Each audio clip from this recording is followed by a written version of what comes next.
You know, a lot of people have asked, what happened to the Church of Jesus Christ after the death of His apostles? In the next 5 minutes, we're going to show you exactly what happened to His church and where it is today. God is our Heavenly Father, and we are His children. He has a body of flesh and bone that is glorified and perfected. He wants to communicate with us, and we can communicate with Him through sincere prayer. We can show our love for Him through our choices and our obedience to His commandments. He has provided us, His children, with a way to be successful in this life and to return to live in His presence. However, we must be pure and clean through obedience in order to do so.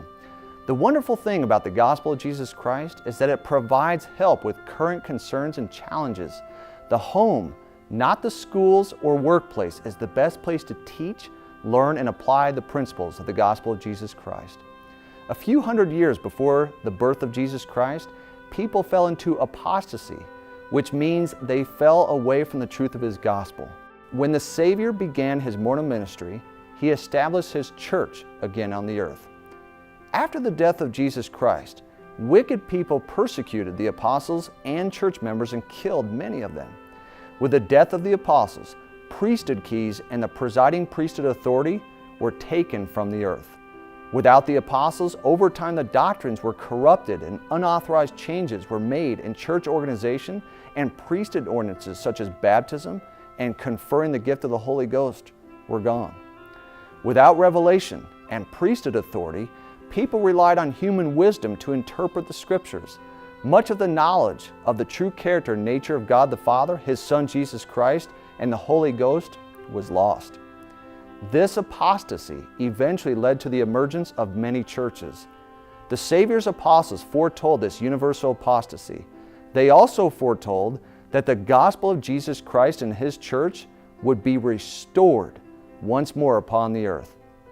And when the circumstances were right, Heavenly Father once again reached out to His children in love. He called a young man named Joseph Smith as a prophet.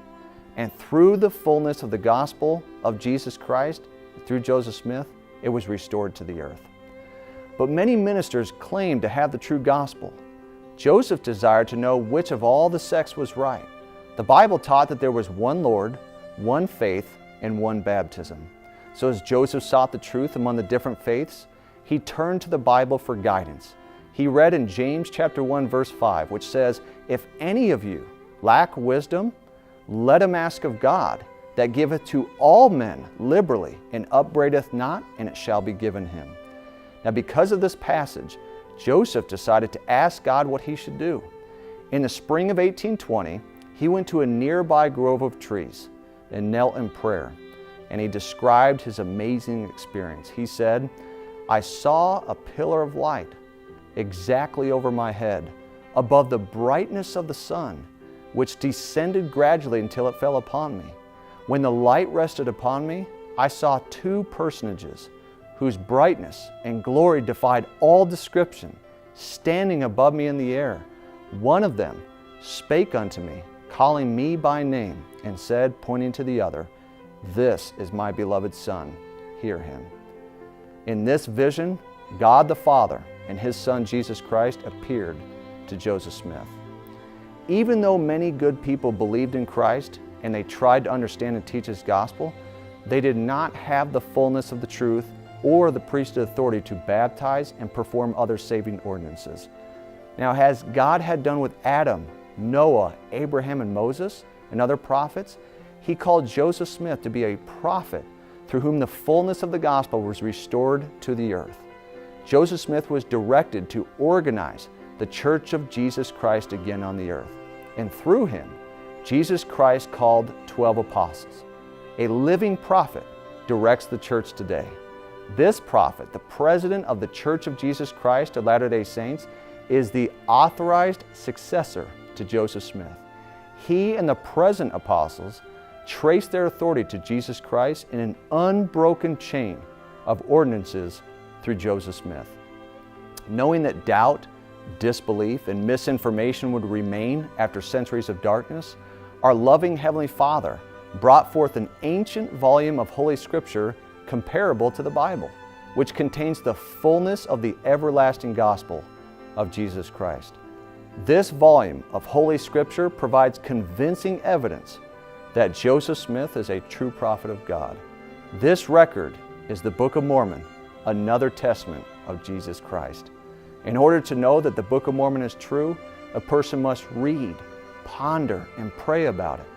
The honest seeker of truth will soon come to feel that the Book of Mormon is the Word of God. This message of the restoration is either true or it is not. And we can know that it is true by the Holy Ghost as promised in Moroni chapter 10, 3 through 5. And no one can know of spiritual truths without prayer. In answer to our prayers, the Holy Ghost will teach us truth through our feelings and our thoughts. Feelings that come from the Holy Ghost are powerful, but they are also usually gentle and quiet. Knowing that the Book of Mormon is true leads to a knowledge that Joseph Smith was called as a prophet and that the gospel of Jesus Christ was restored through him. I want to leave you with my testimony that I know that the Church of Jesus Christ is on the earth today, that it is led by a living prophet who speaks and guides his church today, that the Book of Mormon is the Word of God, that it is hand in hand with the Bible teaching us that Jesus Christ is the Son of God and the Savior of the world, that His church has been restored to the earth. That you can know as well as you pray to know that these things are true. I leave that with you in the name of Jesus Christ. Amen.